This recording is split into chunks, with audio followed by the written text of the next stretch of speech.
दोस्तों, अगर कहानी का मज़ा लेना है तो चैनल को सब्सक्राइब करना मत भूलें।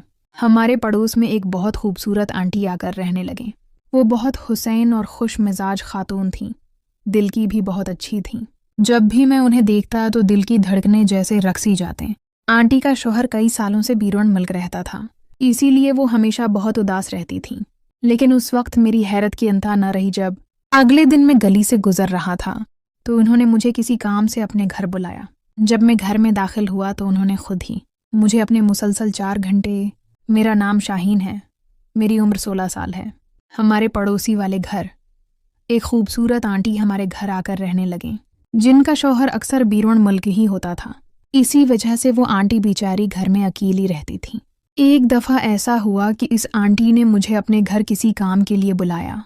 मोहल्ले की औरतें अक्सर मुझे अपनी घर की कोई ना कोई चीज़ लेने के लिए बुलाती रहती थीं, इसलिए मैं भी खुश दिल्ली से बला झुझक उन सब के काम कर दिया करता था।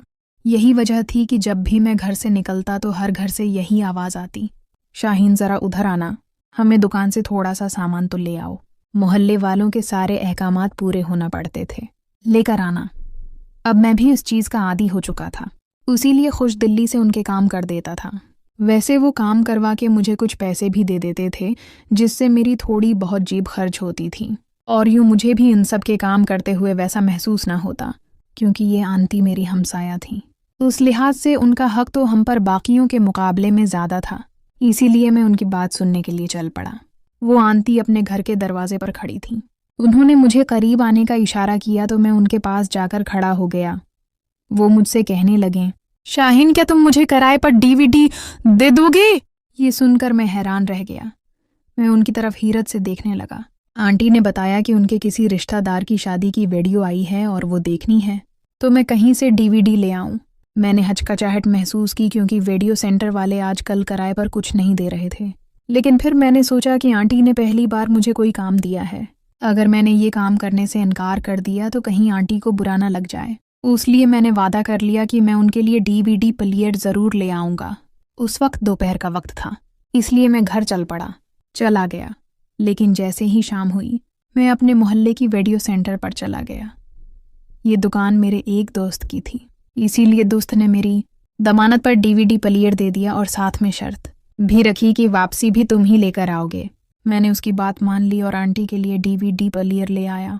मैंने आंटी को DVD प्लेयर दरवाजे पर देना चाहा तो वो बोलें कि अंदर आकर उसे हमारी LCD के साथ सेट भी कर दो। इन्हें मूवी चलाना भी नहीं आता था। मैं उस काम में मास्टर था, इसलिए मैं उनके घर चला गया। उनका घर बहुत खूबसूरत था और अंदर से जब मैंने घर को देखा तो मुझे अंदाज़ा हो गया कि ये आंटी काफ़ी अमीर हैं। आंटी ने मुझे अपने कमरे में बिठाया और कहा कि LCD के साथ DVD प्लेयर लगा दो। मैंने उनकी शादी की वीडियो चला दी। इस दौरान आंटी मेरे लिए चाय बनाकर ले आईं और मुझे मजबूरन वो चाय पीनी पड़ी। तभी मेरा ध्यान वीडियो की तरफ गया। शादी के फंक्शन में एक बहुत खूबसूरत लड़की नाच रही थी। वो इतनी खूबसूरती से नाच रही थी कि मेरी चाय भी ख़त्म हो गई, लेकिन मुझे उसका एहसास तक ना हुआ। तभी आंटी ने बताया कि ये मेरी बेटी है, आज इसकी तबीयत ख़राब है, उसी लिए सो रही है।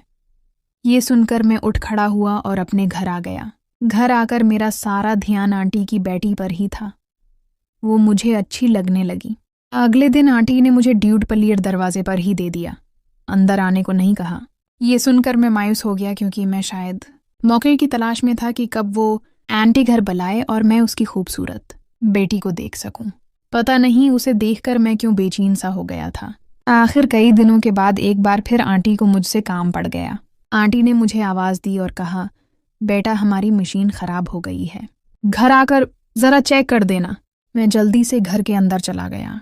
मैंने मशीन चेक की तो उसके अंदर एक कपड़ा फंस गया था। मैंने वो कपड़ा निकाल दिया, मशीन स्टार्ट की तो वो चलने लगी। ये देखकर आंटी खुश हो गईं और कहने लगीं, शुक्र है ये ठीक हो गई, मुझे कपड़े धोने थे।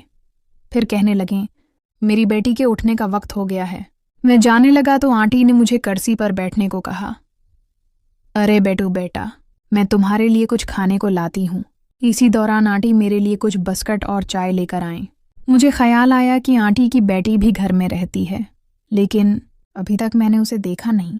अब मेरा तजस्सुस बढ़ने लगा कि आंटी की बेटी को एक बार देख लूं। मैंने उसे शादी की फिल्म में देखा था और पता नहीं वो कितनी साल पुरानी फिल्म थी, और मैं उसे इसलिए भी देखना चाहता था क्योंकि आंटी खुद भी बहुत खूबसूरत थी। मेरे दिल में ख्याल आया कि अगर आंटी इस उम्र में इतनी खूबसूरत है तो उसकी बेटी कितनी खूबसूरत होगी। तभी आंटी मुझे कहने लगी, तुम कुछ देर बैठो, अभी मेरी बेटी आ रही होगी, तुम्हें मैं उसे मिलवाती हूँ। वैसे मेरी बेटी मेरे बहुत खूबसूरत है, मगर मेरी तरह खुश मिजाज नहीं। वो बहुत कम बोलती है, हाँ, इसीलिए लोग उसे मगर समझते हैं। आंटी अपनी बेटी के बारे में मुझे बता रही थी। तभी उनकी बेटी वॉशरूम से बाहर निकली। मुझे उसका पता नहीं था, इसलिए वो बगैर दोपटे के सर पर तौलिया लपेटे बाहर आई। उसे देखकर मेरी आंखें खुली की खुली रह गईं, क्योंकि वो किसी परी से कम नहीं थी। इसके बाल गीले थे, ऐसा लग रहा था जैसे वो अभी अभी शावर लेकर निकली है। उसने हल्के गुलाबी रंग का शॉर्ट पहना था जिसमें वो बिल्कुल अप्सरा लग रही थी। उसे देखकर मैं हका बका रह गया। मैं फौरन उठ खड़ा हुआ तो आंटी ने अपनी बेटी से कहा कि ये हमारा पड़ोसी शाहीन है, बड़ा ही अच्छा, वो बच्चा है और मेरे तो अक्सर बहुत सारे काम कर देता है। ये सुनकर आंटी की बेटी ने मुझे गौर से देखा और फिर अपने कमरे में चली गई। आंटी बोलें कि वो अजनबी लोगों से ज्यादा बातें नहीं करती।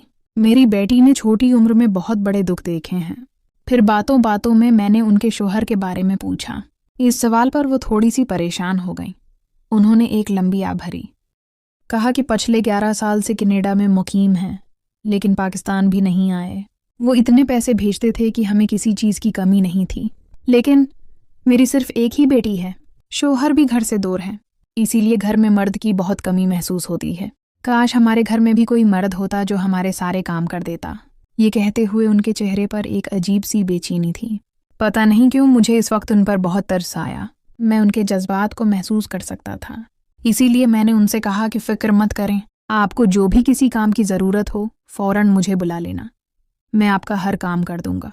सारा दिन मैं फारिग ही रहता हूँ, आप मुझे अपना ही समझें। ये सुनकर वो आंटी बहुत खुश हो गई। हुआ उसके बाद मैं अक्सर आंटी के घर के बाहर घूमने लगा, फिर वो भी बाहर आकर खड़ी हो जाती।